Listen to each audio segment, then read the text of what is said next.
Hello. Hello.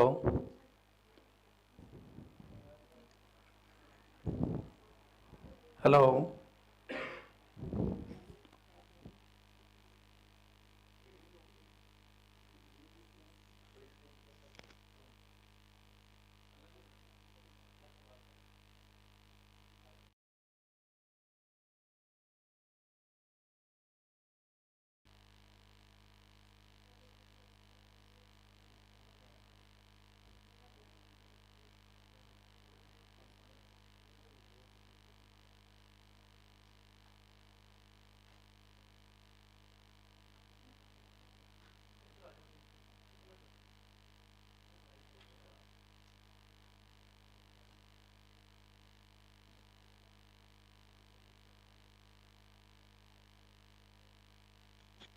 Hello.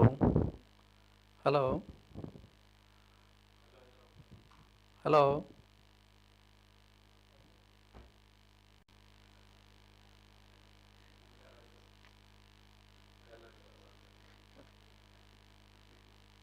Hello. Hello. Hello. Hello.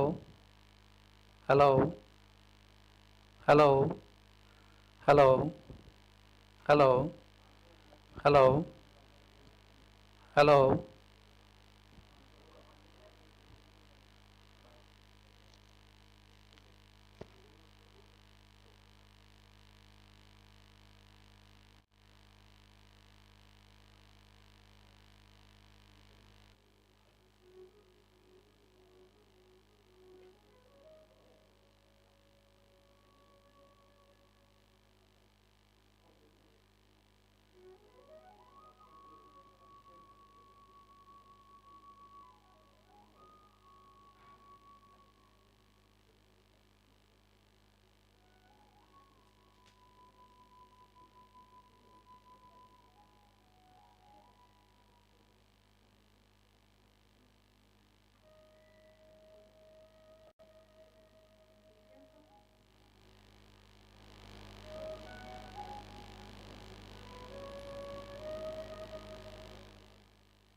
ज़्यादा समय ना लेता हुआ गुरु माँ जी को माइक हैंड ओवर कर रहा हूँ ताकि वो अपना आशीर्वाद हमें दें। एक भजन तो सुना दो ना पहले। कुछ गा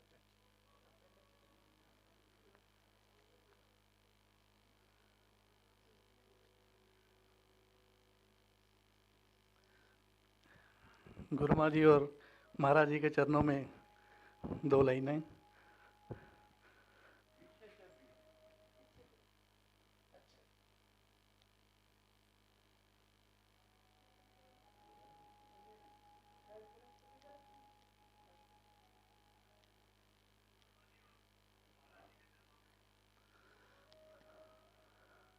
हमें तुमसे प्यार कितना ये हम नहीं जानते, मगर जी नहीं सकते तुम्हारे बिना। हमें तुमसे प्यार कितना ये हम नहीं जानते, मगर जी नहीं सकते तुम्हारे बिना। तुम्हें क्या बताएं कि बड़ी मुश्किलों से फिर संभलता है दिल। क्या क्या जतन करते हैं तुम्हें क्या पता, हमें इंतजार कितना ये हम नहीं जानते, मगर जी नहीं सकते तुम्हारे बिना। हमें तुमसे प्यार। ओम शून्य माँ। मैं गुरु माँ से रिक्वेस्ट करूँगा कि वो अपना आशीर्वाद हम सब पे बरसाएं।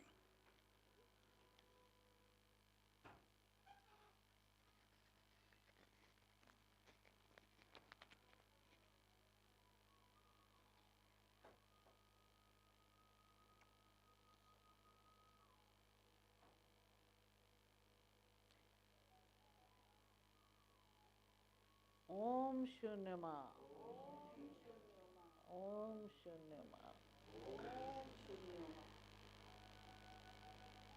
आप सब सोचते होंगे कि ये ओम शून्य माँ इसका मतलब क्या है।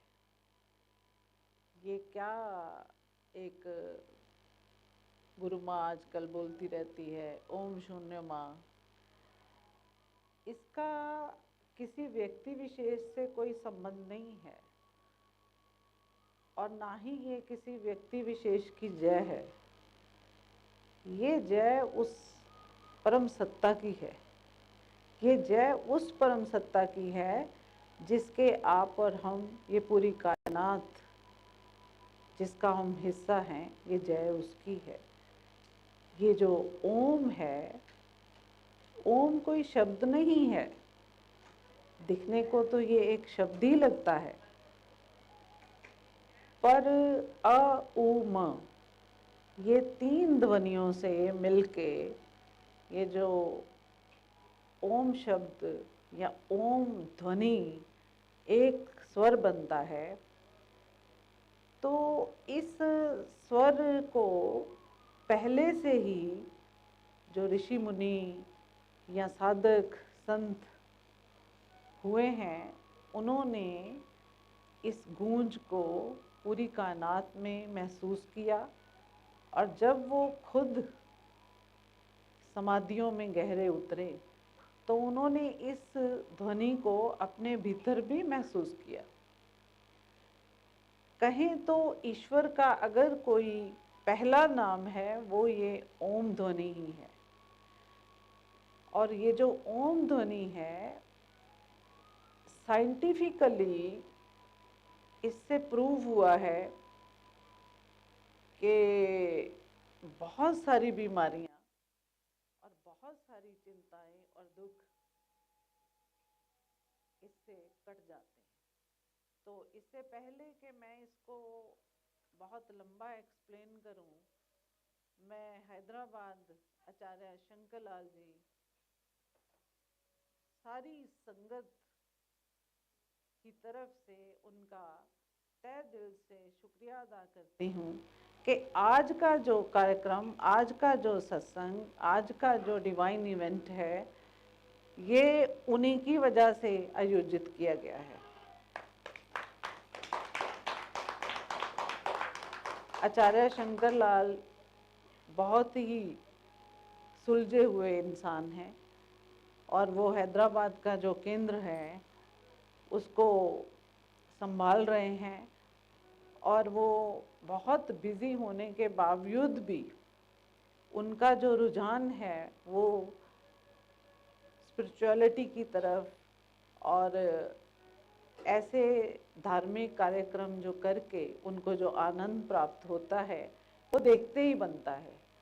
जब से ये प्रोग्राम की और इस सत्संग की यहाँ से उनको स्वीकृति महाराज जी द्वारा दी गई और मैंने सुना है कि वो तब से ही नाच रहे हैं और सबको आमंत्रित कर रहे थे। वो तो ये भी चाह रहे थे कि पूरे देश से विदेश से हैदराबाद में लोग पधारें, पर चूँकि महाराज जी का इस वक्त वहाँ जाना थोड़ा सा संभव नहीं था, तो इसी कारणवश ऑनलाइन सत्संग ये जो हमारे भारत बंसल जी हैं, इन्होंने भी, जब इनसे मैंने बात की तो इन्होंने अपना, गए हुए थे ये इंदौर, वहाँ से लौटे आकर के, ये हमारे जो कैमरामैन हैं इन्होंने भी, बहुत बिजी थे, राखी बंधवाने के लिए बहनों के पास गए हुए थे, तो फटाफट वापस लौटे सब जन, और ये जो प्रोग्राम आज कर रहे हैं तो इसमें सबकी कंट्रीब्यूशन है, सबकी वजह से ही उनके एक इस प्रोग्राम में आने से ये संभव हो पाया है, इसलिए मैं सबका धन्यवाद करती हूँ। हैदराबाद में जाना मुझे बहुत अच्छा लगता है क्योंकि वहाँ की संगत बहुत बड़ी है और बहुत प्यार देती है। वहाँ के बच्चे बड़े सब आकर के जब हमें मिलते हैं, हमसे बात करते हैं, और एक ऐसा मालूम होता है जैसे बिछड़ी हुई फैमिली मिल गई है। तो हमारे सत्संगों की एक ही खासियत है कि हम एक डिवाइन फैमिली की तरह हैं, क्योंकि हमारे पिताजी हमें प्यार ही इतना देते हैं। हमारे पिताजी एक सत्संगी को जब नाम लेके बुलाते हैं, भले आए, तो सब होता है। तो मेरे से गुरु अपने बच्चों को, जैसे माँ बाप अपने बच्चों को उनकी हर हरकत से वाकिफ होते हैं, ऐसे हमारे पिताजी अपने बच्चों के बारे में बहुत अंदर बाहर से जानते हैं कि मेरा कौन सा बच्चा जो है वो स्पिरिचुअली कितना अभी एलिवेट हो गया है, कितना अभी उसने और काम करना है, किसमें अभी और खूबियाँ हैं या किसमें कमियाँ हैं। तो पिताजी का एक ही चीज़ मुझे बहुत प्रभावित करती थी जब मैं भी छोटी थी, कि पिताजी हमें हमारी कमियां हमारे मुंह के ऊपर, हमारे फेस के ऊपर, हमारे सामने बताते हैं। तो गुरु तो असली वही है ना, कि जो आपको आपकी कमियां और आपकी अच्छाइयां आपके फेस के ऊपर बताए, उससे हम क्या है कि अपनी कमियों को रेक्टिफाई करते हैं, अपनी गलतियों को सुधारते हैं। अगर हमें सतगुरु नहीं बताएंगे कि हमारे अंदर क्या कमी है, तो फिर हम सुधरेंगे नहीं। तो असल में स्पिरिचुअल रास्ते पे चलने के लिए धीरे धीरे करके अपनी एक एक कमी को हमने ख़त्म करते चले जाना है। और सबसे जो उत्तम चीज़ पिताजी कहते हैं कि always stay in egolessness state, कि अहंकार कभी ना करना, ना तो भक्ति का, ना अपनी साधना का, पैसे का या पद का, प्रतिष्ठा का अहंकार तो अक्सर लोगों को होता है, पर ज़्यादातर लोगों को भक्ति का, साधना का भी अहंकार होने लगता है।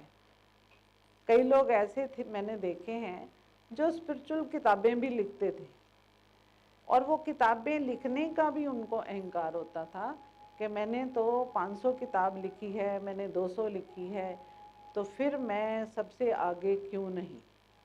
पिताजी इन चीज़ों को नहीं देखते। मैंने देखा है कि पिताजी क्या देखते हैं आप में, कि आप अच्छे इंसान कितने हैं, आप में कंपैशन या दूसरों के प्रति स्नेह कितना है, आप दूसरों की मदद अनकंडीशनली कैसे करते हैं। कंडीशनली तो बहुत कुछ किया जाता है कि आप मुझे दो तो मैं आपको देता हूँ, देने लेने का काम। बट अनकंडीशनली जो हम लव या दूसरे की मदद करते हैं, असली स्पिरिचुअलिटी ही वो है, और बिना किसी को बताए। तो हमारे आचार्य शंकर लाल जी में सबसे बड़ी जो एक खूबी है वो यही है। मैंने भी जितना उनको नोटिस किया है, उन्होंने भी जब भी कोई बात कहनी है वो हमारे सामने बोलते हैं। उससे क्या होता है कि हम जो चीज़ें कोई उनके हिसाब से नहीं हो रही तो उनको करने की कोशिश करते हैं, तो वो एक अच्छी बात है। हम सबको एक दूसरे की कमियां पीठ पीछे नहीं, फेस के ऊपर बतानी चाहिए। और अगर कभी मनमुटाव हो भी जाए तो उसको दिल में नहीं रखना चाहिए। जैसे महाराज जी ने अक्सर कहा है ना कि बतख जो है वो पानी में है, और जैसे पानी से बाहर आती है तो अपने पंख झाड़ के बिल्कुल ऐसे जैसे सूखी अभी पानी में थी ही नहीं। तो इसी तरह से हर इंसान को होना चाहिए कि अपने साथ अपने मन में कोई भी वैर द्वेष लेकर के नहीं चलना चाहिए। तो ये जो ओम शून्य माँ जिसकी अभी बात मैंने शुरू करी थी, ओम के बहुत सारे फायदे हैं, पर इसका जो उच्चारण है ना, वो सही ढंग से करें तो इसका उच्चारण मैं अभी थोड़ी देर में आपको बताऊंगी। ओम से आपका जो पैरासिम्पैथेटिक नर्वस सिस्टम है, पैरासिम्पैथेटिक सिस्टम है, वो एक्टिव होता है। पैरासिम्पैथेटिक का मतलब है जैसे आपका हार्ट, डाइजेस्टिव सिस्टम, किडनी, आप आराम भी कर रहे हैं तो भी आपका हार्ट चल रहा है। डाइजेशन, जैसे आपने कुछ खा लिया तो आप उसको नहीं पचा रहे, ऑटोमेटिकली आपका डाइजेस्टिव सिस्टम जो है आपके खाने को पचा रहा है। ऐसे ही किडनी, ऑटोमेटिकली वो अपना एक्सक्रीशन का काम जो है वो कर रही है। आपको जब हाजत होती है कि मैंने यूरिन पास करना है तो आपका ब्लैडर फुल हो जाता है, एक सिग्नल मिलता आपके ब्रेन को, तो आप एक्सक्रीशन करते हैं। तो इसी तरह हमारा जो अंदर का ऐसा सिस्टम है कि जिसको हम खुद नहीं चला रहे, वो ऑटोमेटिकली चल रहा है। अगर वो ऑटोमेटिकली ना चले तो हम तो कभी हार्ट को धड़काना ही बंद भूल जाएं, सोएं तो हमारा हार्ट बंद हो जाए। पर वो जो हमारा श्वास है, आपके गहरे सोने के बावजूद वो श्वास आपका चलता रहता है, उसको कहते हैं पैरासिम्पैथेटिक नर्वस सिस्टम। तो सिम्पैथेटिक होता है जो आपके वश में है, जैसे चलना, आपकी मर्जी हो तो आप चलते हैं, मर्जी हो तो आप भागते हैं, वो आपके अपने वश में है। करना है बाहर का जो बाहरी काम है, ये आप सिम्पैथेटिक नर्वस सिस्टम कहते हैं। तो ये जो ओम का उच्चारण करने से हमारा, जब हम अ उ म इन 3 स्वरों को बोलते हैं तो इसमें जिह्वा का रोल नहीं है। आपकी जो जिह्वा है वो इसमें उसका कोई रोल नहीं है। और श्वास अंदर गहरा भर के जो आपका मणिपुर चक्र है, वहाँ पे, वहाँ से आप अ की ध्वनि आप फील करेंगे आंख बंद करके कि वहाँ से ध्वनि जो है वो आपके हृदय चक्र में जाती है, और हृदय चक्र से फिर आपके विशुद्धि चक्र, ये जो कंठ है, यहाँ पे वो ध्वनि आकर के खत्म होती है। तो ये जो 3 स्वर हैं, यही आपका वात पित्त कफ, ये 3 रोगों को भी बैलेंस करती है। 3 ये जो वात पित्त कफ आयुर्वेदा में है ना, इसको बैलेंस करती है। तो ये तीनों जब बैलेंस हो जाते हैं तो ये डॉक्यूमेंटेड है कि 120 प्रकार के जो रोग हैं वो हमें नहीं होते। इससे ज़्यादा भी हो सकते हैं, बट जो डॉक्यूमेंटेड है वो 120 है कि ओम का उच्चारण करने से वात पित्त कफ जब बैलेंस हो गए तो 120 रोगों के ऊपर हम अंकुश लगा सकते हैं। तो ये तो बहुत बड़ी गिनती है ना, क्योंकि आपका जो पित्त है वो आपके डाइजेस्टिव सिस्टम में अगर बढ़ जाता है तो भी प्रॉब्लम होती है, कम हो जाता है तो भी प्रॉब्लम होती है। ऐसे ही वात है, ये आपका जो हृदय है, हृदय चक्र, वहाँ पर अगर वात बढ़ जाता है तो हार्ट की प्रॉब्लम्स होने लगती हैं, पैल्पिटेशन होती है, तो उसको हम वात कहते हैं। ऐसे ही हमारा जो कंठ है, जैसे गला खराब हो गया या आपके थ्रोट की कोई समस्या हो गई तो वो कफ आपका बिगड़ जाता है। तो एक ओम का उच्चारण करने से 5 मिनट एवरी डे ये तीनों को बैलेंस कर सकते हैं हम। और इसी से ही हमारे ब्रेन में एक आमंड शेप ऑर्गन होता है जो हमारे डर को, इमोशंस को कंट्रोल करता है। हमारा जो गाबा न्यूरॉन और हमारा सेरोटोनिन ऐसे करके कुछ हार्मोन्स हैं, उनको भी ये सिक्रीट करता है, हमारी एंग्जाइटी को ख़त्म करता है। जैसे हम आजकल बड़े कई टाइम ऐसे होता है ना, डर या एंग्जाइटी में रहते हैं, उसको भी ये ख़त्म करता है। ओम का उच्चारण करते ही गुड हार्मोन रिलीज होने लगते हैं, हम फोकस्ड होने लगते हैं, हमारी जो मेमोरी है, हमारी मेमोरी शार्प होने लगती है, हमें चीज़ें जो भूलती हैं वो भूलनी बंद हो जाती हैं। और इसके उच्चारण से आपको डर या गुस्सा, घृणा, ये भी खत्म होने लगती है, एरोगेंस खत्म होने लगती है। आपको जो अकारण कई बार अहंकार रहता है, उसकी समझ आने लगती है कि ये जो अहंकार है, यही आपके सर्वनाश का कारण बनता है। इसी की वजह से आप किसी का कहना नहीं मानते, इसी की वजह से ही आपको सामने बैठा सद्गुरु नज़र नहीं आता। तो एक बार की बात है कि एक फ़कीर हुए हैं, बहुत साधना करते थे, वो भी ओम का उच्चारण उनको भी करने को किसी ने बोला था, पर ये मन है ना, मन जल्दी से एक्सेप्ट नहीं करता। तो मैं इसीलिए इतनी बड़ी रीजनिंग आपको दे रही हूँ कि ओम के उच्चारण से क्या क्या फ़ायदे होते हैं। और भी बहुत से फ़ायदे हैं, बट जो इसमें मेन फ़ायदे हैं वो मैंने बताए हैं। तो ऐसे उस फ़कीर को लगा कि बहुत दिन हो गए हैं मैं ओम का उच्चारण कर रहा हूँ, पर मुझे परमात्मा के दर्शन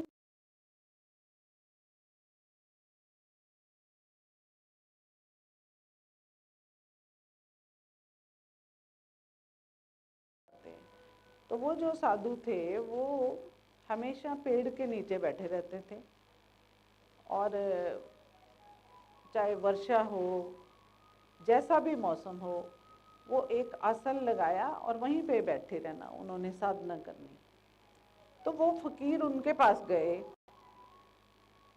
तो उन्होंने जाके उन साधु से पूछा कि मेरे को भगवान के दर्शन नहीं हो रहे, बहुत दिनों से मैं ओम का उच्चारण कर रहा हूँ, पर मुझे दर्शन हो नहीं रहे, तो आप मुझे मेरा मार्गदर्शन करेंगे क्या? क्योंकि लोग कहते हैं कि आप बहुत पहुँचे हुए हैं, और आपके चेहरे से भी लगता है कि आप पहुँचे हुए हैं।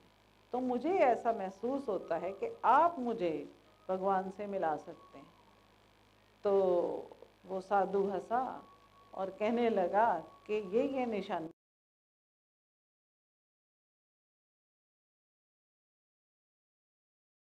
और ये उसका निशानियाँ हैं। तो उसने जल्दबाजी में सुना और निकल गया। 30 बरस तक, सुना है 30 बरस तक वो घूमता रहा। 30 बरस घूमने के बाद वो गांव वापस लौटा। अब वो साधु वहीं बैठे हुए थे, अपना आसन लगा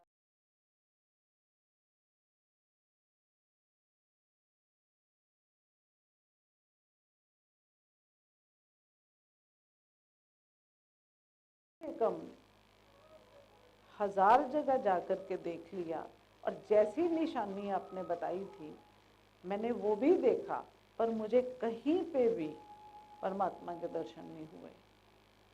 तो आप अब बता सकते हैं कि इन 30 वर्षों में भी मुझे, और जो जो विधियां आपने बताई मैंने वो सब की, रिलीजियसली की, और अचानक बोलते बोलते उसका जो ध्यान है वो साधु महाराज पे गया और उनके आसन पे गया, जो आसन उन्होंने नीचे बिछाया हुआ था। और जैसे उसने ध्यान से देखा ये बात करते करते, तो वो उनके चरणों में झुक गया, और झुक करके जोर जोर से रोना शुरू हो गया। तो साधु महाराज ने उसकी पेट पे हाथ रखा और कहा कि क्यों, क्या हुआ, हो गए दर्शन? तो वो इतना रोया, इतना रोया, कहता महाराज कि जो निशानियां आपने बताई थी, वो आसन, वो मुद्रा, वो चेहरे की चमक, वो तो आप ही हैं। तो मैं तब क्यों नहीं आपको पहचान सका? जब मैं आपको मिला था तो उस टाइम मैंने आपको क्यों नहीं पहचाना? आप तो मेरे सामने ही हो, और मैं 30 वर्षों तक दूर दूर क्यों भटकता रहा? आपने उस टाइम मेरी पीठ पे क्यों नहीं हाथ रखा? तो साधु महाराज कहने लगे, उस वक्त तेरी आंखों पे अहंकार की पट्टी चढ़ी हुई थी। मैं तुझे बताता भी, हाथ रखता भी, तो तुम मेरी बात ना तो मानते ना सुनते। इसी वजह से वो जो 30 वर्षों का भटकाव है ना, उस भटकाव की वजह से ही आज तुम निखर के आए हो।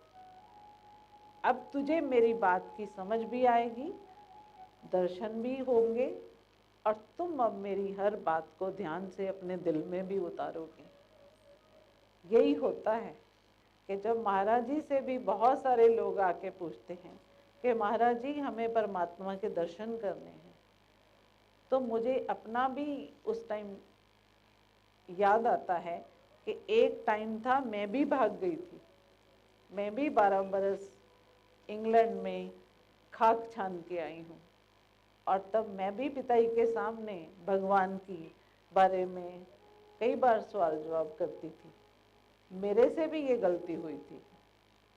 मैंने भी पिताजी को ऐसी बातें कई बार पूछी कि पिताजी वो भगवान कैसे दिखते हैं, कैसे होते हैं?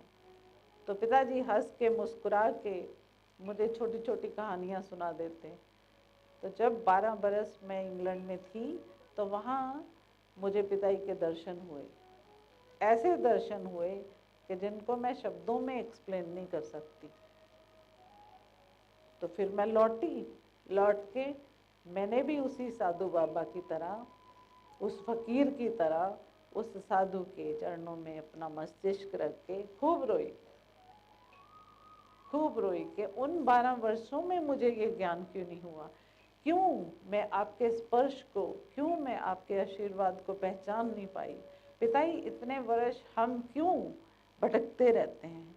क्यों हमें समय सिर समझ नहीं आती? हम सबका यही हाल है कि हम आते हैं और जो हमारा आंखें होती हैं, हमारा जो मन होता है, ये ऑलरेडी अहंकार से भरा हुआ होता है। उसी वजह से हमें दर्शन नहीं होते, फिर हम भटकाव में जाते हैं। भगवान मिला मिला छूट जाता है।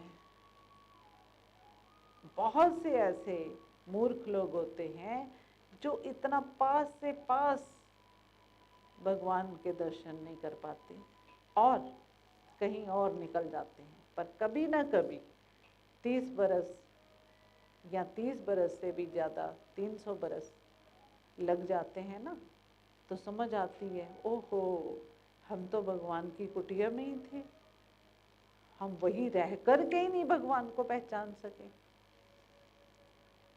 तो ये जो जीवन है ना हमारा, इसमें यही कुछ हो रहा है। हम सामने से सामने, बिल्कुल पास से पास उसका दर्शन करते हैं, उसको महसूस करते हैं, पल पल उसका आशीर्वाद हमें प्राप्त हो रहा है। पर हम क्या अहंकार की वजह से अपने जो ये दुनिया का चश्मा लगा हुआ है ना, हर तरह का चश्मा कह सकती हूँ, कि जिसमें इंसान कहता है कि मुझे तो कभी मृत्यु आनी ही नहीं, मैं तो जैसे अमर हूँ।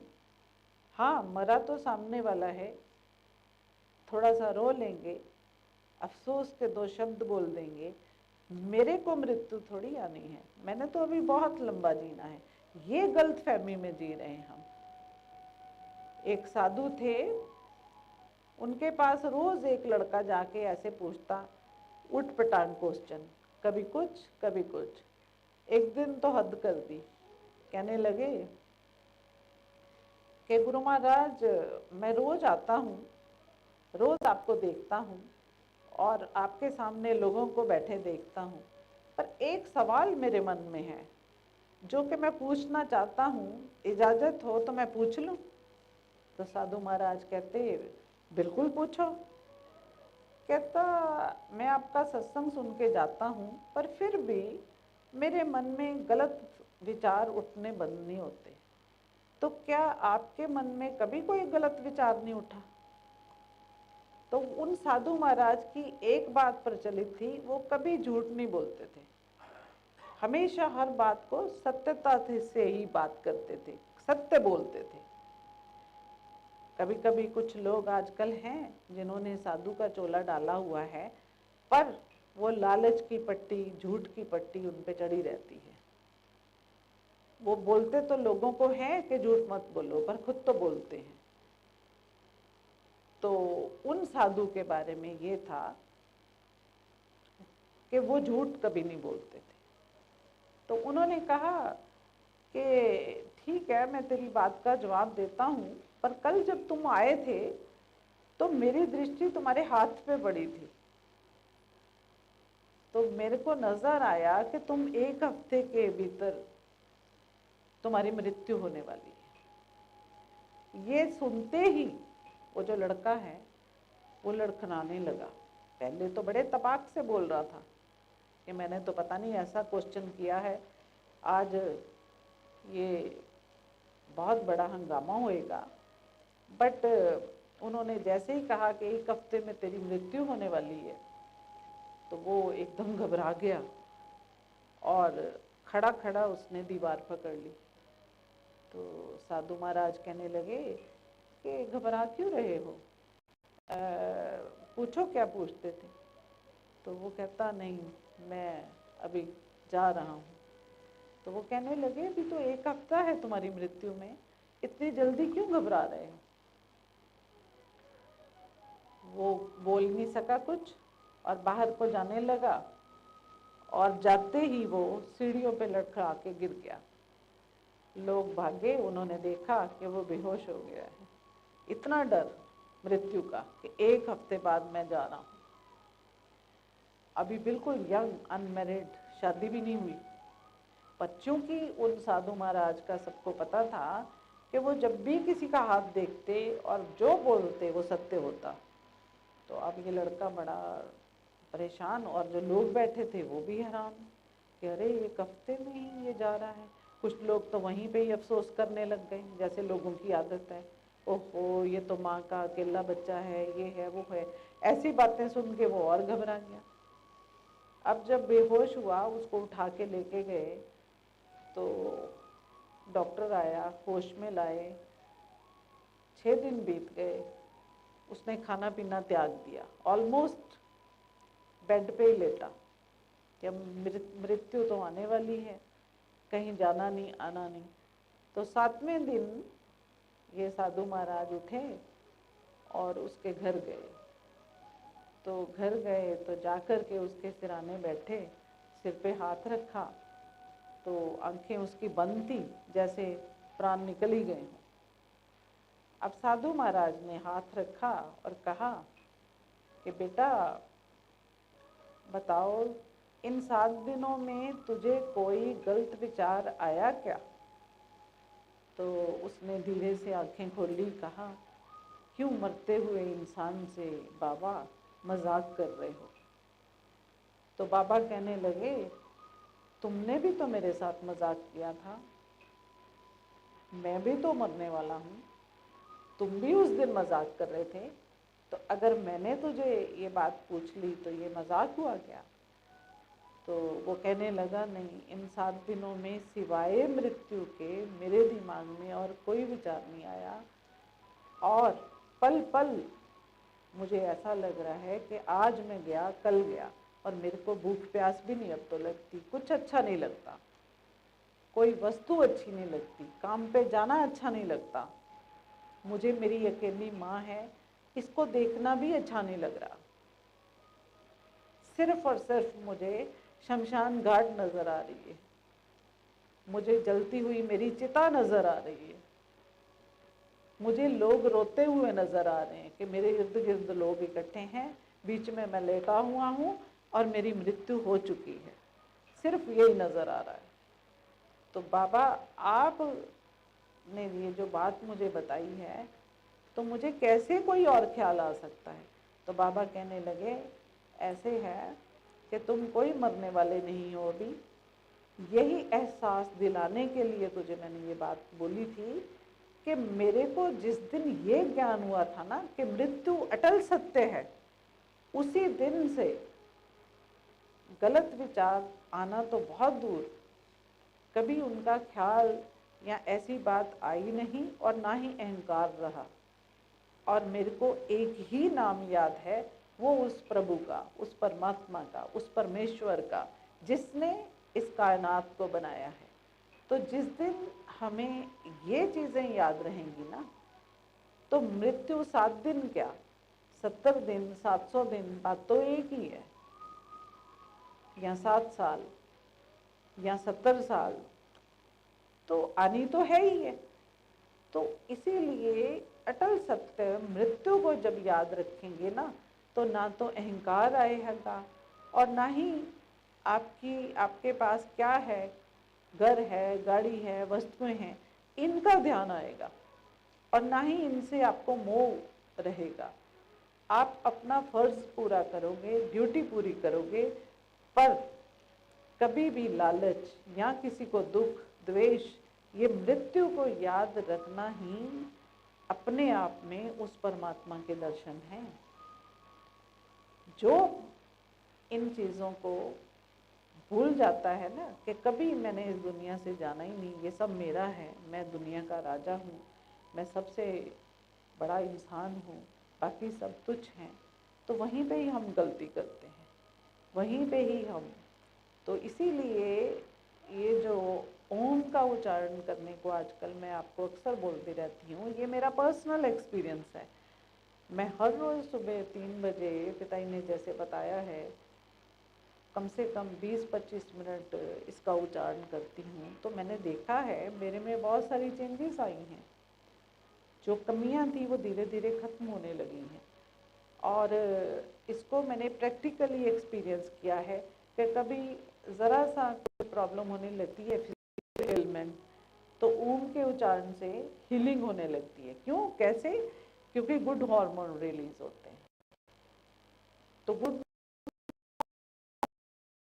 आएगी। का उच्चारण करने से आप महसूस करना, आपको अपने अंदर से ओम की ध्वनि सुनाई देनी शुरू हो जाएगी। आप कहीं भी जाओगे, आपके इर्द गिर्द आपको लगेगा पूरी कायनात में ओम का नाद उठ रहा है। जैसे वो 4 वाक होते हैं ना, जैसे परा वाक, पश्यंती, मध्यमा एंड वैखरी। परा होता है जो नाद है, जिस ओम की हम बात कर रहे हैं वो पहले ही यूनिवर्स में है, और पश्यंती है साउंड का रूप लेती है। देन मध्यमा आपके मेंटल लेवल पे क्रिएट होता है वो बात। वैखरी, जैसे मैं आपसे बात कर रही हूँ, ये वैखरी बात। तो ऐसे ही ये जो चीज़ें आपको मैंने आज बताई हैं, और शून्य जब तक आप शून्य अवस्था में नहीं जाएंगे, खाली नहीं होंगे, तब तक आपके अंदर पॉजिटिविटी भरेगी नहीं। तो इसीलिए अवस्था में ही रहना चाहिए, खाली होकर के रहें। खाली होकर के रहेंगे तो गुरु का आशीर्वाद भी आपको मिलेगा। और माँ है मदर नेचर। मदर नेचर, ये जो कुदरत है, ये जो भी हम खा रहे हैं, पी रहे हैं, हवा, पानी, आग, ये सब मदर नेचर देती है। तो इसलिए ओम शून्य माँ मैं ब्रीफ में अब बोलूँगी, क्योंकि अभी महाराज जी की वाणी हम सुनेंगे। तो ये जो चीज़ें, इस वजह से हम ओम शून्य माँ जब बोलेंगे तो इन तीनों चीज़ों का धन्यवाद करेंगे, और हम डेफिनेटली इन चीज़ों पे चलेंगे भी, और चलेंगे तो हमारा जीवन संवरेगा, और जीवन संवरेगा तो हम इस लॉ को दुनिया भर में प्रकाशित करेंगे। ओम शून्य माँ, ओम शून्य माँ।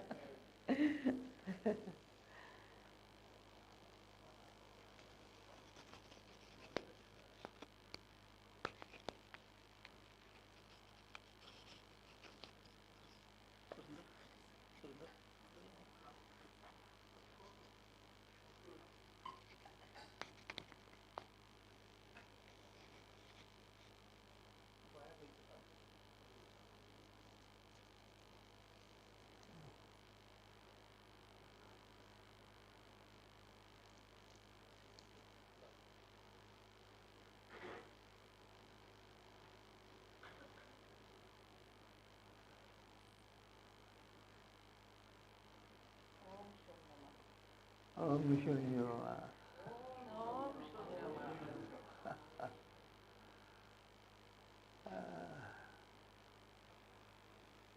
ये नारे हैं। नारों से तब तक कुछ नहीं होता जब उन पे अमल ना हो।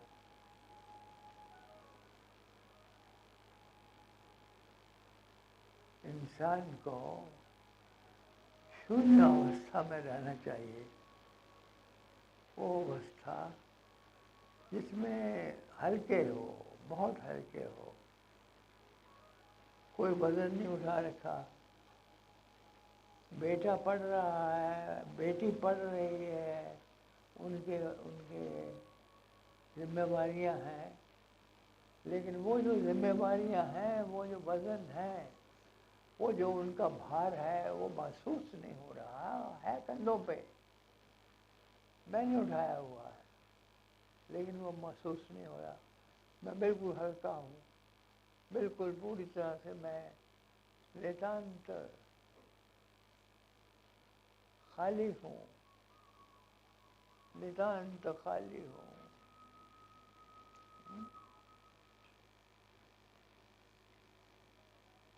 खाली हूँ तो हल्का होऊंगा, हल्का रहूँगा तो जीवन में आनंद आएगा। तो जीवन में आनंद आनंद आनंद परमानंदा सबोधस्तम सुखम चर। आनंद आनंद और आनंद आए क्या हो इस धरती पर करने।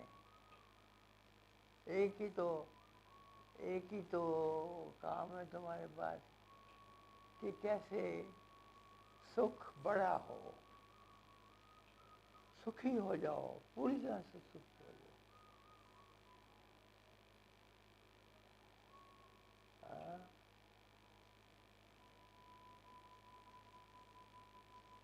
सुखी हो। इसमें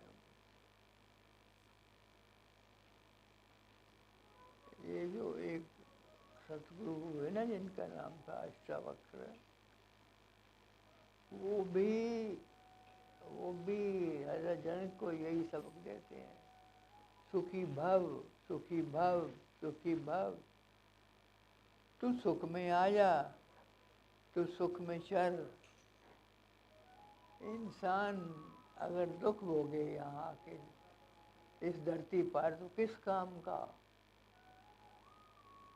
किस काम का अगर दुख भोगे। कोई यहाँ सजा भोगने आए हो, ये कोई जेल खाना है, या ये कोई पनिशमेंट हाउस है जहाँ पे तुम्हें पनिशमेंट्स में दी जाती है। क्यों इंसान दुखी है? दुख का कोई कारण नहीं है। दुख का नितांत रूप से कोई कारण नहीं हो सकता। अगर कोई कारण है तो मैं स्वयं हूँ। अगर मैं स्वयं अपने आप को ठीक कर लूँ तो दुख कहाँ है? कहीं दुख नहीं। दुखी मैं हूँ। पूछो अपने आप से, क्यों दुखी हो? क्यों तुम दुखी हो? किसके कारण दुखी हो? वो दूसरा इंसान तुम्हें दुखी कर रहा है, कोई दुखी कर रहा है, कोई तुम्हें अच्छा नहीं लगता है, कोई तुम्हें क्रोध दे रहा है, किसी को देख करके तुम तिल मिला रहे हो, किसी को देख करके नफरत से मर गए हो। नफरत नफरत नफरत। किसी को देख करके हिंसा करने की आदत आती है। हिंसा करने का जी होता है। एक एक मन में उठती है तरंग कि हिंसा करो, मानो दूसरे को। ये तुम्हें अपने आप ही आता है तुम्हारे अंदर। कोई नहीं तुम्हें ये बातें सिखाने वाला, कोई नहीं कहने वाला। ये सारा जीवन तुम्हारा अपना है। तुम जैसा चाहो जी सकते हो, और अगर तुम नहीं जी सकते जैसा है, जैसा चाहते हो वैसा नहीं तुम जी सकते, तो फिर ये वक़्त की बर्बादी है, वक़्त का तकाज़ा भी यही है। फिर क्या करते हो? फ़िज़ूल वक़्त ज़ाया कर रहे हो। हाँ? ना, समय बर्बाद नहीं करना, थोड़ा सा समय भी बर्बाद नहीं करना है। मैं इस बच्चे को देख रहा हूँ,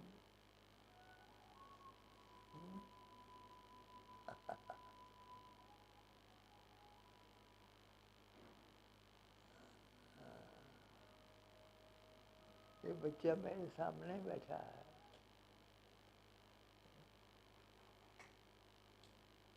ये बच्चा मेरे सामने बैठा है, मैं उसे देख रहा हूँ, काफ़ी देर से देख रहा हूँ। आप भी देख सकते हो, पास ही है आपके।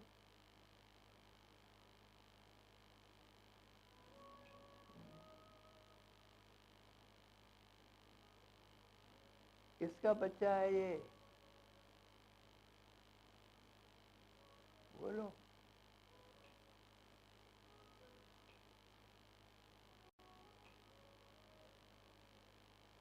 नहीं बोलना।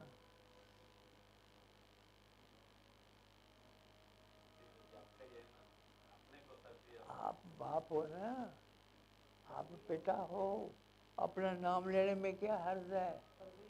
हाँ? हाँ, परवीन तो है लेकिन बोलता नहीं, नाम नहीं लेता। और वो इसकी मदर नंदनी, कितने सुंदर नाम है और फिर भी नहीं लेते। नंदनी, अरे इससे सुंदर कोई दूसरा नाम नहीं है। हाँ? नंदनी।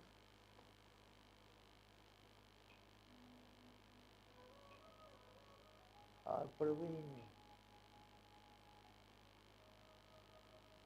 तो बेटे ये तुम्हारी औलाद है, साथ ही इसकी सिस्टर बैठी हुई है, ये कुछ लिख रहा है, कुछ पढ़ रहा है, किताब से एक किताब से दूसरी किताब में नकल कर रहा है, एक से दूसरी, जितना मैंने देखा।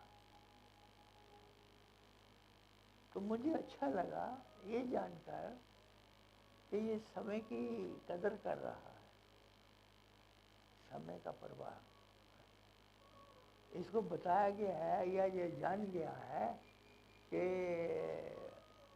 अरे सत्संग में तो वक़्त ज़ाया है, मुफ्त में बैठ के आ जाओगे, पल्ले कुछ नहीं पड़ेगा, ऐसे इधर उधर की बातें सुन के आ जाओगे, तो अपना काम कर लो, अपने वक्त का सदुपयोग कर लो। अच्छा, उस वक्त को ये अपनी पढ़ाई में लगा रहा है,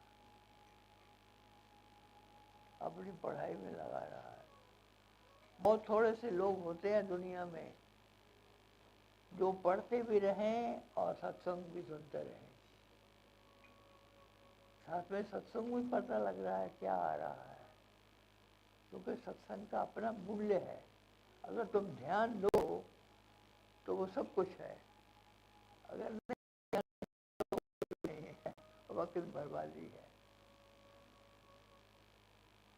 अब ये बेटा बहुत तेजी से लिख रहा है और साथ में सत्संग भी सुन रहा है।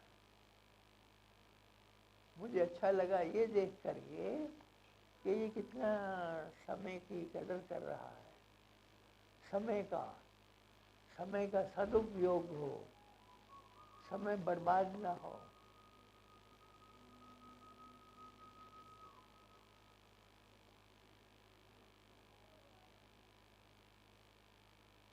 और तब मुझे उस विवेकानंद की याद आई जो एक वक्त पे कई काम कर लेता था। सब तरफ ध्यान उधर भी है, ध्यान उधर भी है, ध्यान उधर भी है। सुनता है किसी को और किसी से बातचीत कर रहा है,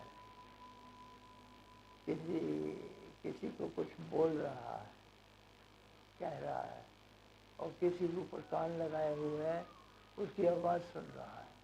ऐसा संभव है अगर तुम्हारी सारी कलाएं पूरी तरह से निपुण हो, सब कलाओं में तुम निपुण हो पूर्ण रूप से, तो सब कुछ तुम्हें सुन रहा है जो बोला जा रहा है, और सब कुछ तुम बोल सकते हो जो तुम अपनी स्वरों से बाहर निकाल सको।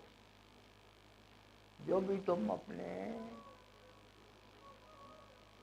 मुखार बिंद से कह सको, वो सब बाहर सुना जा सकता है।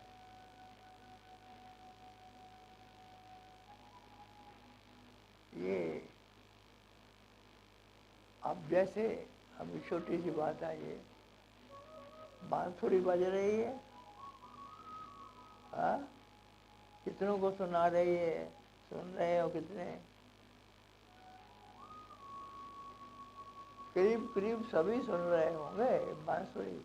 वो कहती है आप सुनो ना सुनो, मैं तो अंदर जाऊंगी, मैं तो आपके कानों के माध्यम से आपके पर्दों को हिलाऊंगी। तो ये जैसे एक इंद्री ये काम कर रही है, दूसरी इंद्री बोल रही है, आवाज कर रही है, तीसरी इंद्री किताब देख रही है, उसमें पढ़ रही है क्या क्या है, ध्यान लगा रही है। तो इस तरह से एक ही समय का बहुत जगह तुमने उपयोग कर लिया, एक ही समय का।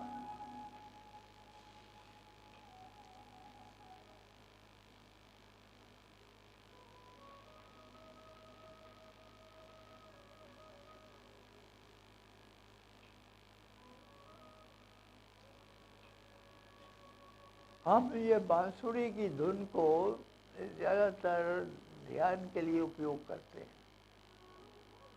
बहुत कारगर है ये। ध्यान में बैठते वक्त अगर तुम बांसुरी का स्वर ऊंचा करके लगा लो, तो तुम्हें एक ऐसी आवाज़ सुनाई देती रहेगी लगातार, जिसमें हार्मनी है, जिसमें रस है, जिसमें मधुरता है, जिसमें शांति है, जिसमें सुख है, और जो बिल्कुल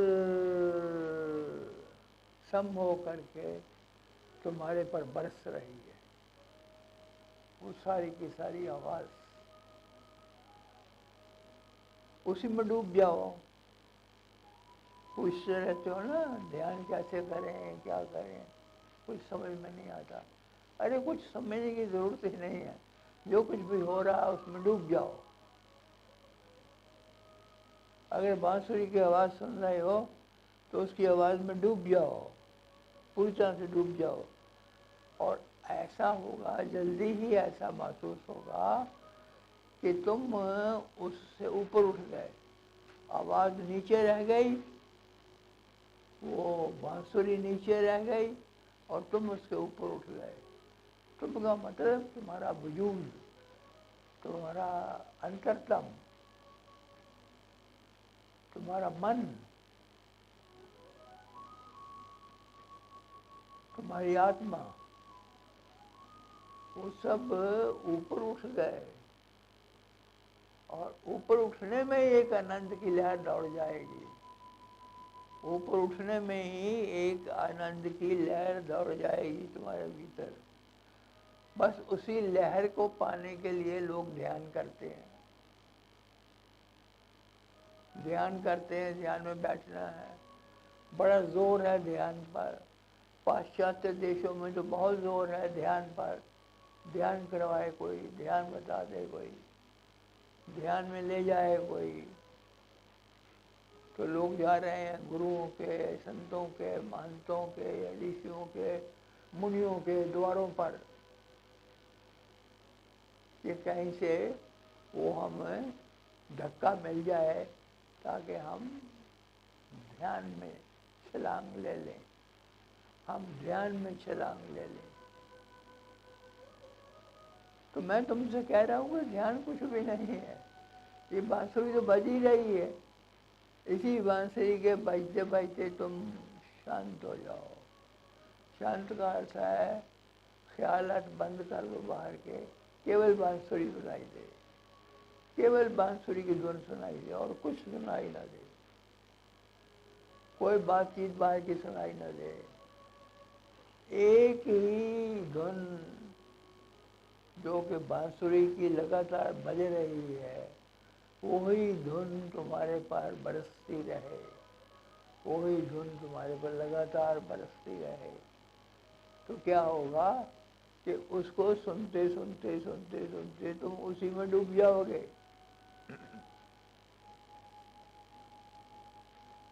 उसी में डूब जाओगे। उसी डूबने में तुम्हारी वृत्तियों की शांति है, उसी डूबने में तुम्हारी जितनी भी ये इंद्रियां हैं उनकी शांति है। उसमें पूर्ण रूप से तुम शांत हो, किसी के साथ झगड़ा नहीं है उस वक्त किसी के साथ कोई मनमुटाव नहीं है, कोई तुम खींचतानी नहीं कर रहे उस वक्त, तुम्हारे में क्रोध नहीं है और हिंसा नहीं है, अशांति नहीं है। उस समय, वो समय जिसमें ये चीज़ें नहीं है, ये नकारात्मक वृत्तियाँ नहीं हैं, उस समय तुम ध्यान में हो, उस समय तुम ध्यान में हो। बस इतनी सी तो बात है। इतना शोर मचाया हुआ है, छोटी सी बात है, तो उसको लंबा करना है, बस और कुछ नहीं करना। वो जो ध्यान की अवस्था तुम्हें मिल गई है, जिसमें केवल बांसुरी है, कुछ भी नहीं है जगत में, न तुम हो, न तुम्हारे ख्यालात हैं, न तुम्हारी आवाज़ें हैं, न तुम्हारा क्रोध है, न तुम्हारी वैमनस्य है, न तुम्हारी अशांति है। तुम्हारे जीवन की जितनी भी कुरीतियाँ हैं और जितनी भी नकारात्मकताएं हैं, ये सब चली गई, सब चली गई। परम शांति का अनुभव होता है और वो परमात्मा रूप ही हो तो पता लगता है। उस परम शांति का संभोग होता है, वही सबसे बड़ा संभोग है उस परम शांति का। उसमें जितना गहरे उतरो, जितना गहरे उतरो, जितना गहरे उतरो, जितना गहरे उतरो, उतनी शांति गहरी होती जाती है, उतनी शांति गहरी होती जाती है। उतने तुम और ज़्यादा शांत अवस्था में चले जाते हो और उसको कहते हैं मेडिटेशन। क्या कहते हैं? उसको कहते हैं ध्यान, उसको कहते हैं मेडिटेशन। तो इतना शोर क्यों है? ऐसे इतना शोर क्यों आ गया? ये नहीं आता, वो नहीं आता, क्या नहीं आता? और ये तुम रोज करते हो, तुम्हें पता नहीं लगता। दरअसल जब भी कोई थोड़ा सा सुख का क्षण आए, जब भी कोई थोड़ा सा आनंद की रौ चले तुम्हारे ऊपर और तुम्हें महसूस हो, तो तुम समझना तुम चले गए, ध्यान में चले गए। तुम समाधि में चले गए। वो क्षण क्षण, पहले पहले तो क्षण क्षण में आएगा, क्षण आया चला गया, वो क्षण आया चला गया, वो क्षण आया चला गया। फिर ऐसा वक्त आएगा वो क्षण लंबा होता जाएगा, लंबा होता जाएगा, वो जाएगा नहीं, वो आया रहेगा। उसको समाधि कहते हैं। क्षण को लंबे जगत भूल जाना, सारी दुनिया भूल जाना, अपना अपना वजूद भी भूल जाना, कह रहा है। वहां पर बुद्धि बिल्कुल निश्चल है, सम है। उसी को भगवान शिव ने कहा है, भगवान शिव ने उसी को कहा है समाधिस्थ अवस्था, समाधि की गहरी अवस्था। उसी को भगवान कृष्ण ने कहा है स्थित प्रज्ञ। उसी समाधि को, और उसी के बारे में अर्जुन पूछता है स्थित प्रज्ञ का भाषा समाधि तस्ते केशव। केशव, वो जो समाधि में गया हुआ चित्त है वो कैसे बैठता है, कैसे रुका हुआ है, कुछ हमें बताओ। स्थित प्रज्ञ का भाषा, अरे बहुत बार बताया गया तो हम कहते हो हमें पता नहीं ध्यान कैसे करना है। जहाँ से भी भगवत गीता खोल लो वहीं से मिल जाता है ध्यान। ध्यान तो मिला ही हुआ है। तो अर्जुन भी यही पूछता है।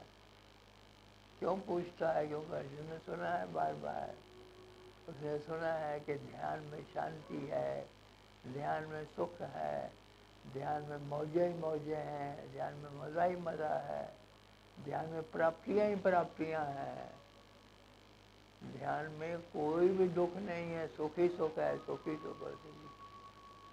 इसलिए जो जानकार हैं, जो जानते हैं, वो ज़्यादा से ज़्यादा समय ध्यान में रहना चाहते हैं। वो चाहते हैं ज़्यादा से ज़्यादा समय ध्यान में रहें। तो अर्जुन भी यही पूछने लगता है स्थित प्रज्ञस्य का भाषा समाधि तस्य केशव। केशव से कहता है एक प्रकार का सखा बना हुआ है भगवान कृष्ण का, एक प्रकार से दोस्त है। तो फर्स्ट नेम से पुकारता है केशव। भगवान श्री कृष्ण नहीं कहता है, वो केशव कहता है, जैसे किसी का फर्स्ट नाम हो, पहला नाम हो। तो क्या हुआ? पूछता है स्थित प्रज्ञ से का भाषा।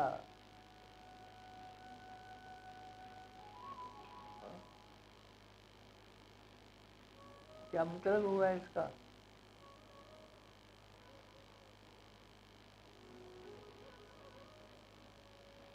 भगवान कृष्ण से पूछता है अर्जुन कि हे प्रभु, कहता तो केशव है, नाम तो फर्स्ट लेता है, लेकिन उसका अर्थ भगवान कृष्ण से है।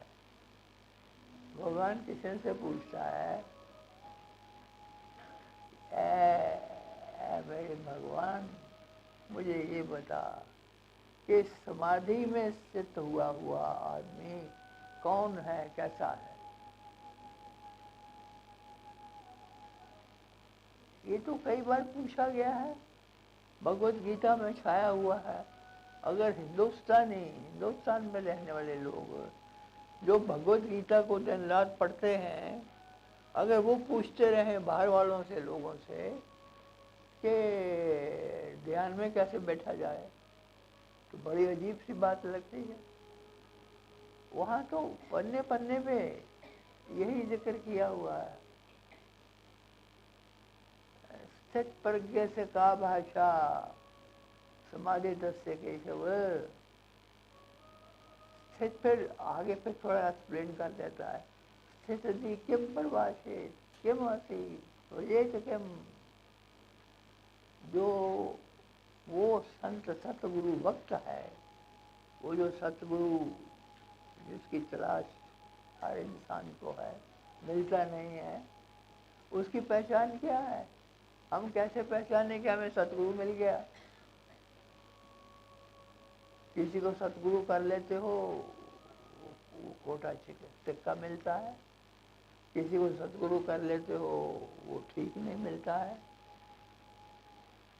बाद में अफसोस होता है तुम्हें। तो इसने अर्जुन से ये पूछ ही लिया, तू बता दे मेरे दोस्त केशव, भगवान कृष्ण मुझे बता दे वो कैसे बैठता है। जब वो बैठेगा तो हम देख लेंगे, पता लग जाएगा कैसा है, कैसे बैठता है, कैसे उठता है, कैसे पीता है, पानी पीता है, रोटी खाता है, चलता है। हाँ? क्यों ब्रजेश, कैसे चलता है? आदमी के पास क्या पैमाने हैं? यही तो पैमाने हैं। आज तुम्हारे पास मापने के, देखने के, किसी को तौलने के क्या पैमाने हैं? यही ये जो यार्ड स्टिक तुमने बनाए हुए हैं, यही है ना। ये जो पैमाने हैं जिनसे तो नापता है, कपड़ा नापता है, कभी दीवार नापता है, कभी कोई सामान नापता है। एक नापने का है, एक तौलने का है। तो तुम तौल के देखते हो कितना भार है। और ये एक बड़ा गहरा भक्त परमात्मा का उससे पूछता है कि प्रभु जी मुझे ये बता लो कि वो कैसे क्या पीता है, बैठता कैसे है, उठता कैसे है, बोलता कैसे है। जब उसको देखेंगे तो हम पता कर लेंगे, पता लग जाएगा हमें कि यही है जो उसी तरह बोले, जिस तरह आप बोलोगे, आप कहोगे, जिस तरह आप कहोगे कि वो चलता है, हम देख लेंगे कि वो अगर चलता है वैसा तो वही है। तो हमें धोखा नहीं लगेगा, हमें उस परमात्मा का पता लग जाएगा। ये अर्जुन कृष्ण से बार बार पूछता है। फिर भगवान का क्या उत्तर है?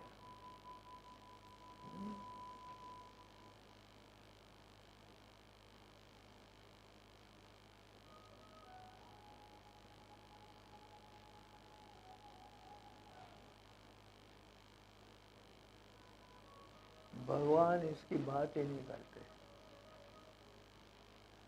भगवान नहीं बोलते कि वो कैसे बोलता है, कैसे उठता है, बैठता है, क्या खाता है, क्या पीता है। ये निशानियां नहीं देते वो क्या निशानी देते हैं? वो कहते हैं प्रजहाति यदा कामान सर्वान पार्थ मनोगतान आत्मनि एव आत्मना तुष्टा स्थित प्रज्ञ तदा उच्यते। हाँ? अरे स्थित प्रज्ञ उसको बोलते हैं जिसकी सारी कामनाएं शांत हो गई, जिसकी अपनी कोई कामना, कोई इच्छा, कोई तृष्णा कोई न रही हो। ये बोला। वही बात मैं तुमसे कह रहा हूँ, अगर समझ सके तो समझ जाओ, समझ सके तो समझ जाओ। प्रजहाति यदा कामान सर्वान पार्थ मनोगतान। हे पार्थ, मन में उठती हुई तरंगों की तरह जो ख्वाहिशें हैं, जो ये कामनाएं हैं और जो ये इच्छाएं हैं, तृष्णाएं हैं, वासनाएं हैं, जिसकी ये सब शांत हो गई, सब की सब शांत हो गई, वो है स्थित प्रज्ञ। उसने नहीं बताया वो कैसे पीता है, कैसे बैठता है, या बताना नहीं चाहता होगा, या बता नहीं सकता होगा, या वो गौण बात है। सारे लोग वैसे ही बैठते हैं, एक ही तरह से उठते हैं, जाते हैं, खाते हैं, पीते हैं, नहाते हैं, एक ही तरह से इंसान एक ही तरह से व्यवहार करता है। हो सकता है ये सोच कर उन्होंने कहा कि ये तो मुझे कोई बात ना हुई, तो उन्होंने एक मूल बात कही, मूल बात कि जिसकी सारी कामनाएं, सारी इच्छाएं, सारी तृष्णाएं, सारी वासनाएं समाप्त हो चुकी, खत्म हो गई, कोई नहीं बची है, वो स्थित प्रज्ञ है। दुखेशु अनुविघ्न मनः सुखेशु वीतराग भय क्रोध स्थिति मुनि उचित है। जो दुख में दुखी नहीं होता है, जो सुख में ऐसे छलांगे नहीं मारने लगता, जो सम रहता है, हर हालत में सम है। समोहम सर्वभूतेषु न में द्वेष्य अस्ति न प्रियो ये भजन्ति तु माम श्रद्धया अहम ततेषु चाप्यहम्। ये भजन्ति तु माम श्रद्धया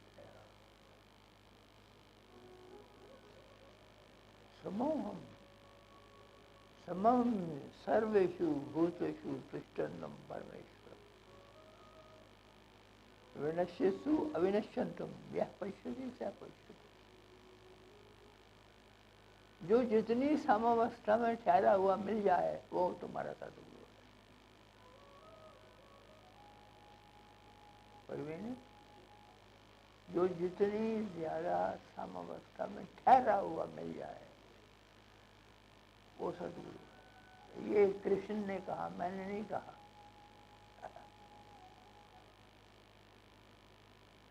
कृष्ण जो देवकी के पुत्र थे,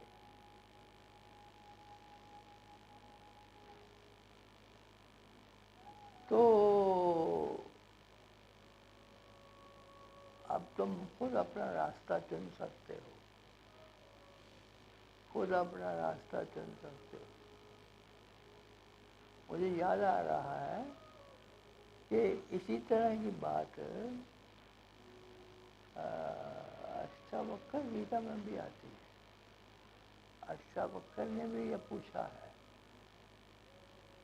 अष्टावक्र राजा था, बहुत बड़ा राजा हुआ है, और उसने पूछा है इससे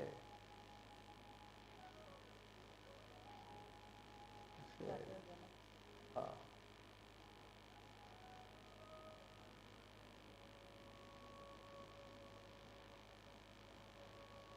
लेकिन हमारी बैकग्राउंड नहीं है ना, हम लोग जानते नहीं है कि राजा जनक वो है जिसके समय में ये अपने दूसरे सारे लोग हुए हैं। उसी ज़माने में इसके साथ ही वो ज़माना था जो भरतवर्ष था कहलाता। ये भरतवर्ष जो कहलाता था, वो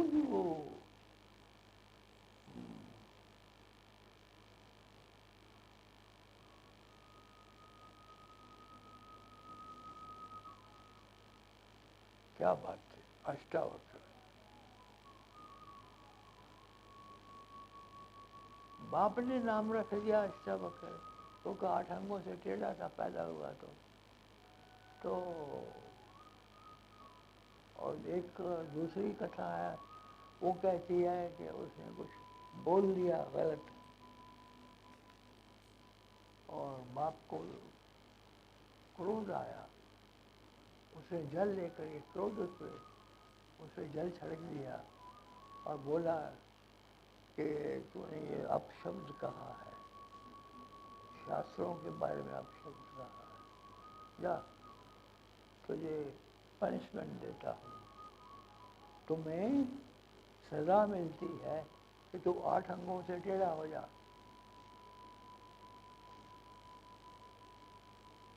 तो तब से वो बेचारा अष्टावक्र 8 अंगों से टेढ़ा है। और ये राजा बना हुआ है, राजा जनक। राजा जनक सीता माता के पिताश्री राजा जनक। तो ये भी उनका संवाद है। राजा जनक के बीच में और अष्टावक्र के बीच का जो संवाद है उसको अष्टावक्र की गीता कहा गया।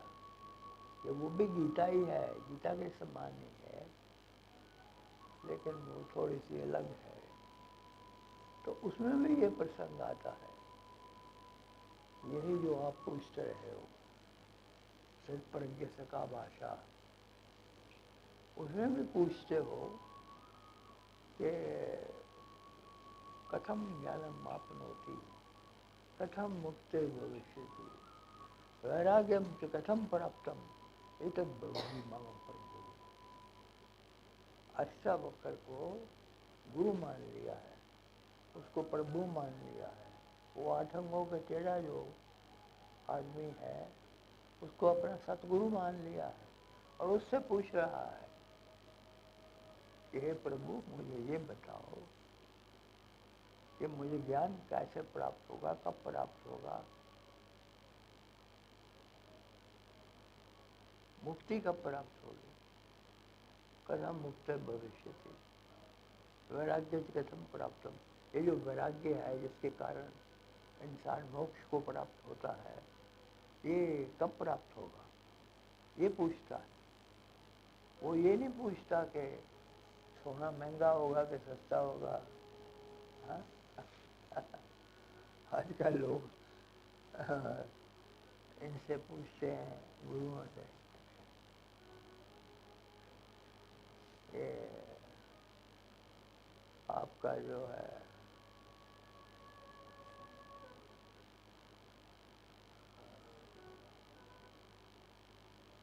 व्यापार, इस जगत का व्यापार ठीक है, अपनी जगह है, लेकिन जो मूल्यवान बात है, जो सबसे मूल्यवान है, वो ये है कि मैं कब मुक्त होऊंगा, मुझे कब परम ज्ञान प्राप्त होगा।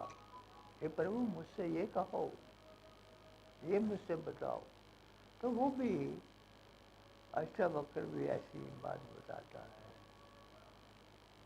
वो भी यही बात बोलता है। ज्ञानम चेत से माँ, तू ज्ञान चाहता है, तो ज्ञान को प्राप्त होना चाहता है। ज्ञानम चेत से चित्तराम विषयान विश्व त्यज्य। एक काम कर, अगर ज्ञान चाहिए, वो परम ज्ञान चाहिए परमात्मा का जिससे वो मिलता है, तो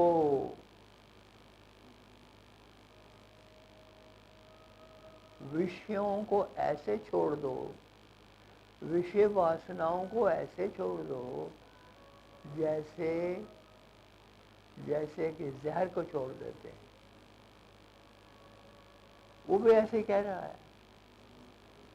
इसने भगवान कृष्ण ने भी गीता में यही कहा है अर्जुन को कि ये जो तुम लिए घूमते हो वासनाएं, इच्छाएं, चेतनाएं, कामनाएं, ये सब त्याग दो, क्योंकि ये विष है। विषयान विषवत त्यज्य, ये जहर है, जहर कोई रखता नहीं अपने पास, मौत का कारण बनती है, इसलिए छोड़ दो जहर। वही बात इधर कह रहे हैं अष्टावक्र, विषयान विषवत त्यज्य, उनको छोड़ दो, वो विष हैं। तो फिर पकड़े क्या? पकड़ किस पे हो? क्षमा।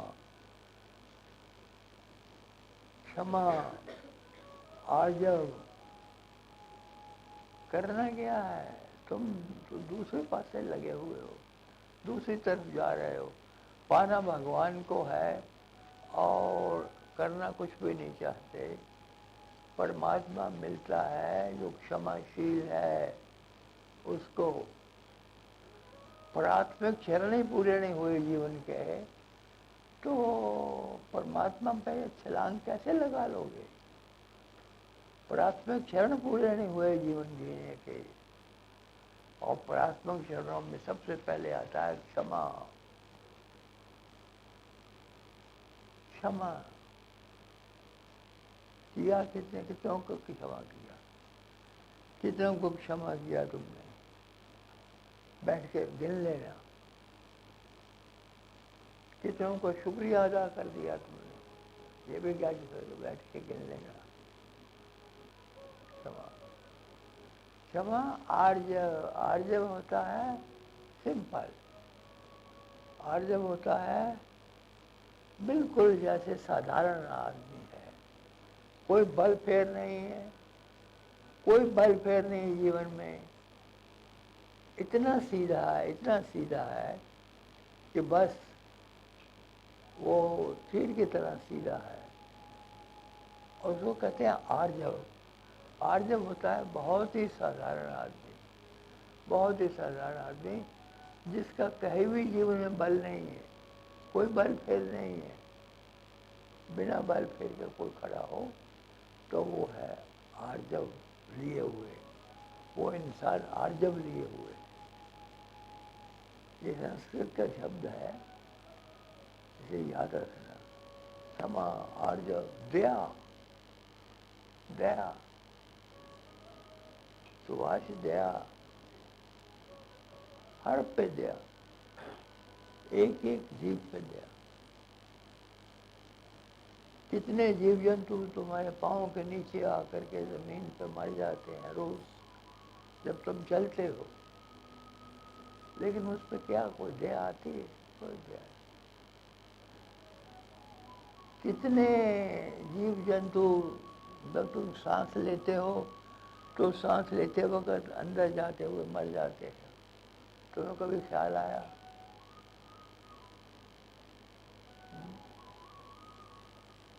हत्या पे हत्या हर इंसान प्रतिदिन, प्रतिपल, प्रतिक्षण कर रहा है,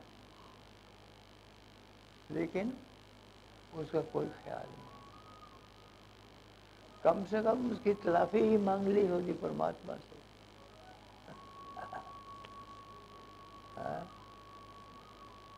तो ये छोटी छोटी, अब अष्टावक्र ने बड़ी छोटी छोटी बातें कही।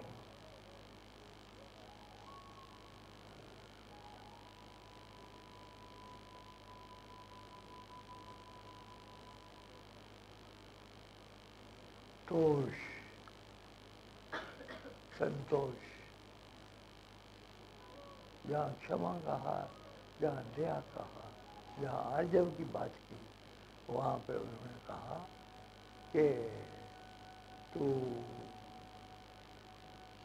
बिल्कुल शांत अवस्था में, बिल्कुल शांत अवस्था में, पूर्ण रूप से परेशान, शांत, शांत, ऐसे संतोष बहुत जरूरी है। संतोष।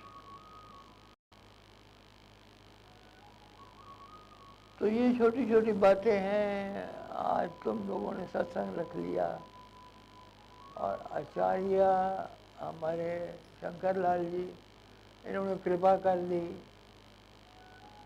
इन्होंने कृपा कर दी, ये सब और इंतज़ाम कर दिया। तो एक सत्संग हो गया। सत्संग तो बहुत बार हुए हैं और ये सब बातें मैं कई बार रिपीट करता रहा हूँ, कई बार दोहराता रहा हूँ ये सब बातें। लेकिन या तो पहली बार इंसान को याद नहीं आता है। आचार्य शंकर लाल जी ने बहुत बड़ा आयोजन किया है वहाँ पे, सब लोग हैदराबाद के मनकोंडा। हाँ हाँ, क्यों नहीं। जब इतने लोगों को बुलाया है वहाँ पर आचार्य हमारे शंकर लाल जी, तो उनका कैसे आभार प्रकट करें। हम तो सब साभार हैं, साभार। अब ओम का उच्चारण कर ले सब मिलकर। हाँ, ओम का उच्चारण। आप थोड़ा सा बताएं ओम के बारे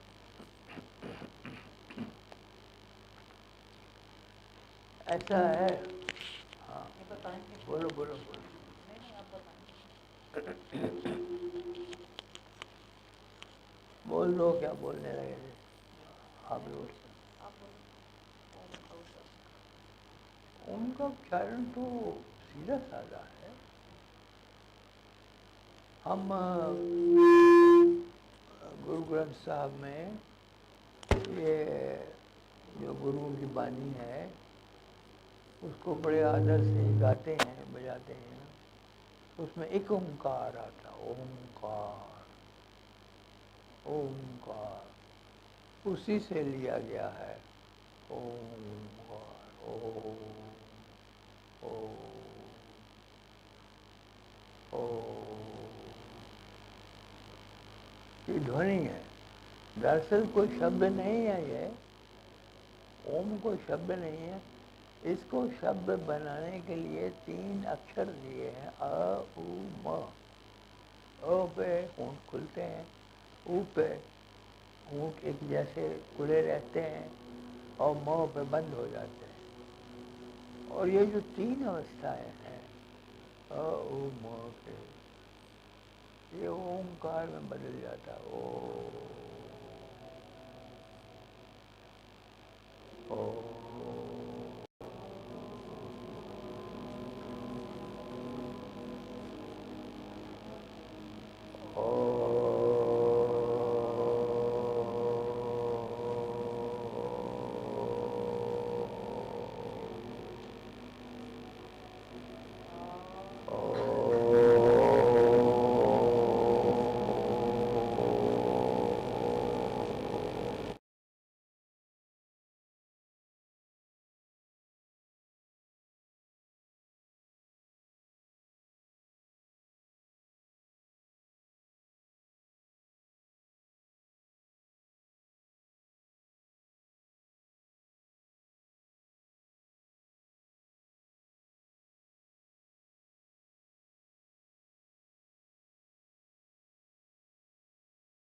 और अपनी आँखों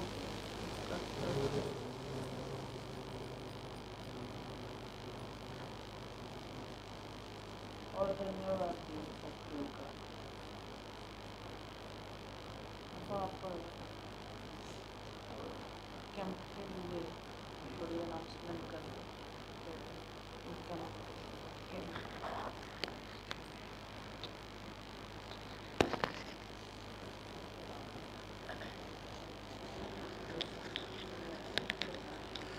आदरणीय गुरु माँ और आदरणीय महाराज जी के आशीर्वाद से 12 नवंबर शाम को जो सत्संगी अपना नाम दे चुके हैं शिविर के लिए, वो 12 शाम को यहाँ पे पधार सकते हैं। 13, 14, 15 3 दिन का मेडिटेशन उत्सव, हम शिविर नहीं कहेंगे, ये उत्सव होने जा रहा है। तो उसमें हम सबसे विनती करते हैं कि अपना नाम दें और महाराज और गुरु माँ का आशीर्वाद प्राप्त करें। 13, 14, 15 नवंबर को 3 दिन का महाउत्सव होने जा रहा है। 16 का जो सत्संग है वो निर्धारित है, वो समय पर होगा। और कोई भी सत्संगी जो शिविर में नहीं है, कृपया शाम को 15 शाम को 5 बजे के बाद रामगढ़ आश्रम में आ सकते हैं। जो दूर से आ रहे हैं अपनी टिकट उस हिसाब से बुक करें, ताकि वो 15 शाम को 5 बजे रामगढ़ आश्रम में आ सकें। एक बार फिर गुरु माँ जी और गुरु माँ का मैं धन्यवाद करना चाहता हूँ कि उन्होंने हमें मेडिटेशन उत्सव मनाने का सौभाग्य प्राप्त किया।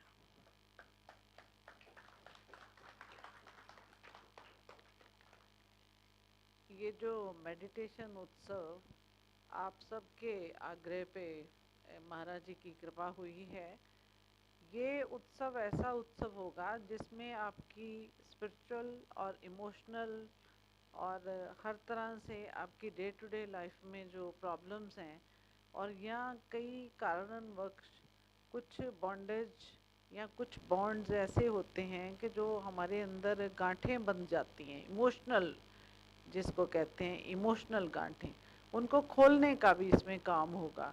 योग, मेडिटेशन, एक्यूप्रेशर, पंचकर्मा एंड आपकी डाइट पे कि डाइट से भी हम कैसे अपने आप को स्वस्थ रख सकते हैं, उसका भी पूर्ण ध्यान रखा जाएगा। और आपको उसी हिसाब से ही खाना भी दिया जाएगा यहाँ पे। और योग हर बीमारी के हिसाब से, अलग अलग बीमारियों के हिसाब से कैसे किया जाए, क्योंकि हर योग हर इंसान के लिए नहीं है। उस तरह की कुछ टेक्निक्स आपको सिखाई जाएंगी ताकि आप डे टू डे लाइफ में उनका आपको फ़ायदा हो। बिकॉज़ कहा गया है ना कि prevention is better than cure.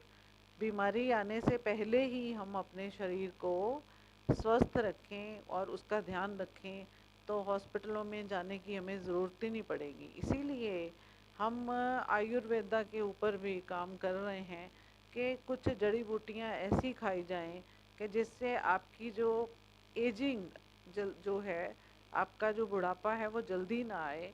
आपका एज के हिसाब से आपको, कई लोग होते हैं ना बहुत यंग होते हैं पर उनका खान पान या उनकी दिनचर्या या उनके इमोशनल परेशानियां या कुछ ऐसे टेंशन्स होती हैं, एंग्जाइटी होती है, जिसका अभी मैं बात कर रही थी ना कि ओम के उच्चारण से भी आप अपने आप को हील कर सकते हो। तो ये इसीलिए ये विधियाँ सिखाई जाती हैं। इसीलिए हर सत्संग में अब 5 मिनट या 2 मिनट 4 मिनट इसका ओम का उच्चारण हम जब इकट्ठे मिल के करते हैं तो एनर्जी फोकस होती है, उससे बहुत ज़्यादा लाभ होता है। तो अभी जो संगत हैदराबाद में आचार्य शंकर लाल जी की रेजिडेंस पे सत्संग सुन रही है, महाराज जी का मेरा उन सबको आशीर्वाद, प्यार और इकट्ठे सत्संग सुनने का बहुत लाभ होता है। उससे क्या है कि एक जगह ऊर्जा जो है, पॉजिटिव एनर्जी, वो एकत्रित होती है और हम जब बैठे होते हैं, हम सब जुड़ के सतगुरु को सुनते हैं, उसके बहुत ज़्यादा लाभ मिलते हैं। वो प्रूव्ड हैं, साइंटिफिकली प्रूव्ड हैं कि एक जगह पे एक ही तरह की एनर्जी, एक ही तरह का माइंड, उसमें ना कोई सोच, ना विचार, ना कोई टेंशन, हम एक डिवाइन मोड में बैठे हुए होते हैं। इस वजह से सत्संग का महत्व है। तभी ये जो ऑनलाइन लाइव सत्संग रखा है, इसीलिए आचार्य शंकर लाल जी ने बहुत सबके लिए इंतज़ाम किया। उसके लिए महाराज जी, आचार्य जी को, उनके परिवार को, सबको आशीर्वाद देते हैं और ऐसे ही आगे भी कार्यक्रम चलते रहेंगे, ये मैं समझती हूँ होगा। और मैं कोशिश करूँगी, अगर मैं महाराज जी को कभी हैदराबाद ला सकी तो महाराज जी की कृपा से हम ज़रूर फ्यूचर में ये रखेंगे कि ऑनलाइन सत्संग तो होगा ही, पर अगर आपके बीच में आके महाराज जी आपको दर्शन देंगे और भी अच्छा लगेगा। मुझे खुद भी अच्छा लगता है आप सबको सामने देखना और सामने मिलना। अभी भी आप सब हमारी दृष्टि में हैं, हम सबको देख सकते हैं, हमें पता है सब महाराज जी का आशीर्वाद प्राप्त कर रहे हैं। इसीलिए महाराज जी भी आपको, जो हैदराबाद में एकत्रित हुए हैं उनको भी, और जो लाइव सत्संग सुन भी रहे हैं उनको भी आशीर्वाद देते हैं। तो ये महाराज जी भी आशीर्वाद देते हैं। महाराज जी हैदराबाद वालों को और सबको एक एक व्यक्ति, वो महिला है या वो पुरुष है, सबको हमारे प्रचुर मात्रा में आशीर्वाद मिलते रहते हैं शुरू से ही। आज फिर मौका मिला है आपको देखने का और आपको आशीर्वाद पहुंचाने का। आशीर्वाद तो परमात्मा का होता है, हम उसके उसको उठाते हैं और उठा करके आपकी झोली में डाल के रखते हैं।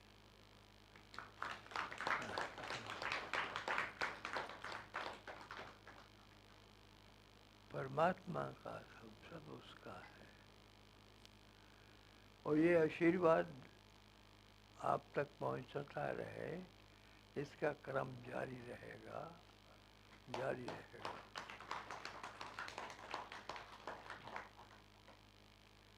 मैं शंकर लाल जी महाराज का विशेष रूप से आभार प्रकट करता हूँ कि उन्होंने बड़ी कृपा की, ये सब दिया, अपना सहायता संरक्षण, जिससे कुछ लोग और बाहर से आकर के बैठ सके और हम उनके दर्शन कर सके। बहुत अच्छा है ये मैं तो आता ही रहता हूँ हैदराबाद। अभी कुछ सप्ताह पहले भी आया था और सत्संग किया था, सत्संग हुआ था यहाँ। तो जैसे भी हो पाएगा, जैसे भी बन पाएगा, सत्संग हैदराबाद में चलते रहेंगे। बहुत अच्छा।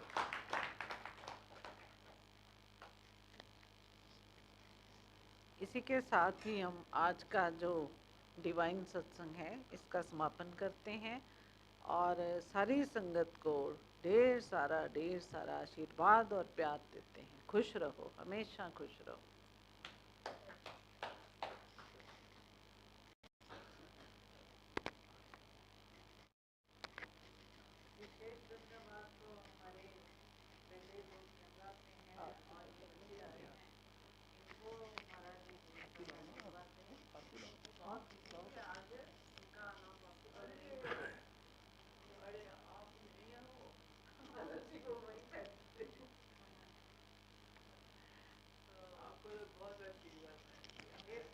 आज मैंने सुना आपका प्रोग्राम था, आज किसका पहुंच जाएंगे?